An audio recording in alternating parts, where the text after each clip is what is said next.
তো এখন আমরা দেখব যে ভগ্নাংশ থাকলে বা দশমিক থাকলে কিভাবে ক্যালকুলেটরের মাধ্যমে রূপান্তর করা যায়। তবে সবগুলা কিন্তু তুমি ভগ্নাংশ থাকলে ক্যালকুলেটরের মাধ্যমে রূপান্তর করতে পারবে না। দেখো আমরা লিখে রেখেছি যে অন্য যে কোনো ভিত্তি থেকে ডেসিমেলের রূপান্তর আমরা ক্যালকুলেটরের মাধ্যমে করতে পারবো।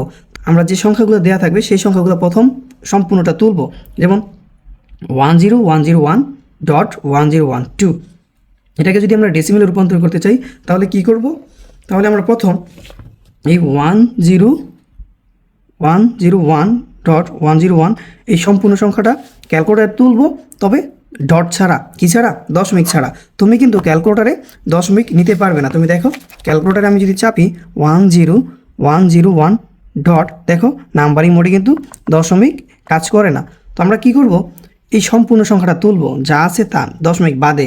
তো এই যে দেখো 10101 তোলার পর 101 এই সংখ্যাটাকে আমরা তুলব। এখন এটা বাইনারিতে আছে, কিসে আছে? বাইনারিতে আছে। আমি বাইনারিতে চাপ দেবো, চাপ দেওয়ার পর ইকুয়ালে নিব, নেওয়ার পর এখন আমরা এটাকে ডেসিমেলে রূপান্তর করব। কি করব? দেখো ডেসিমেলে রূপান্তর করব। দেখো ডেসিমেলে রূপান্তর করার পর উত্তর আসছে কত? 173। যেটাকে রূপান্তর করার পর উত্তর আসছে ডেসিমেলে 173। এই বাইনারি মানটাকে আমি দশমিক ছাড়া সম্পূর্ণ মানটা তোলার পর ডেসিমেলে রূপান্তর করলাম, করার পর উত্তর আসছে 173। এখন এই সংখ্যাটাকে তুমি ভাগ করে ফেলবা। কি করবা?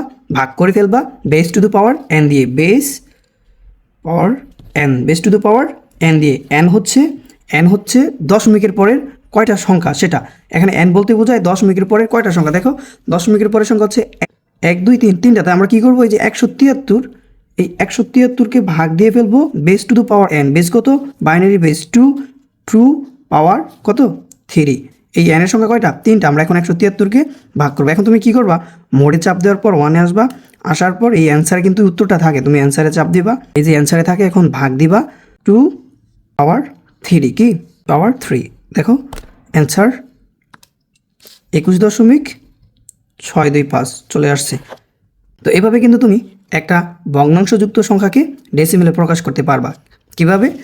যে সংখ্যাটা দেয়া থাকবে ওই সংখ্যাটাকে তুমি ডট ছাড়া, দশমিক ছাড়া সম্পূর্ণ সংখ্যাটা তুলবা, তোলার পর সেটাকে ডেসিমেলে রূপান্তর করবা। রূপান্তর করার পর তুমি কি করবা?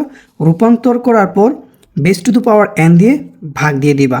যে কতটি সংখ্যা দশমিকের পরে থাকবে সেই সংখ্যাটা বেসের উপর দিয়ে ভাগ দিবা। যেমন 373.146, এটাকে আমরা যদি ডেসিমেলে রূপান্তর করি আমরা কি করব? 373.146 এই সম্পূর্ণটা সংখ্যাটা আমরা ক্যালকুলেটারে তুলব। তো এটা কি? মোড়ে যাও, সংহতি রূপান্তরে যাও, ডেসিমেল ডিফল্ট থাকে, আমরা সংখ্যাটা তুলব 373। দেখো ডট বাদে তুলব, দশমিক কিন্তু কাজ করে না।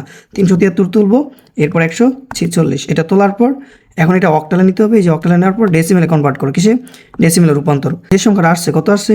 128614।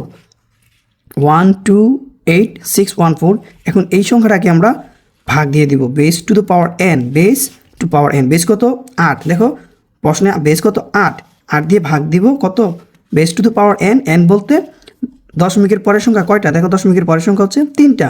তো 83 আমরা ভাগ দিব কত? এই যে এই সংখ্যাটাকে 128614। তো এটা তোমার ক্যালকুলেটারে থাকে, তুমি কি করবা?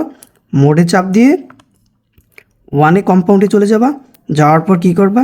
অ্যান্সারে চাপ দিবা। অ্যান্সারে কিন্তু তোমার উত্তরটা থেকে যায়। এখন আমরা অ্যান্সারে চাপ দিব, চাপ দেওয়ার পর ভাগ দিব base to the power N. যেহেতু এটা অক্টালের, 8 তুলব, শিফটে চাপ দিয়ে পাওয়ার 3। কত? 3, যেহেতু সংখ্যা 3টা, ভাগ দিব। দেখো ভাগ দেওয়ার পর এটা নর্মালি এসডিতে করবা।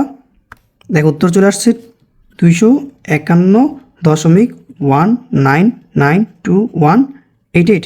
এটি হচ্ছে আমাদের উত্তর। একইভাবে তুমি যদি হেক্সাডেসিমেল থেকে ডেসিমেল রূপান্তর করতে চাও, দশমিকযুক্ত সংখ্যা বা ভগ্নাংশযুক্ত সংখ্যা, তা তুমি কি করবা? পুরো সংখ্যাটাকে ক্যালকুলেটারে তুলবা। কি করবা? 5AD এটা তুলবা। তোলার পর কি করবা? দশমিক বাদে পরের সংখ্যাটা তুলবা 2B। তোলার পর এখন কি করবা? এটা যদি হেক্সাতে আছে হেক্সাতে নাও, নেওয়ার পর ইকুয়ালে চাপ দাও। এখন ডেসিমেলে নাও, ডেসিমেলে নেওয়ার পর কত আসছে দেখো 372011। এটাকে এখন আমরা ভাগ দিব বেস টু পাওয়ার এন।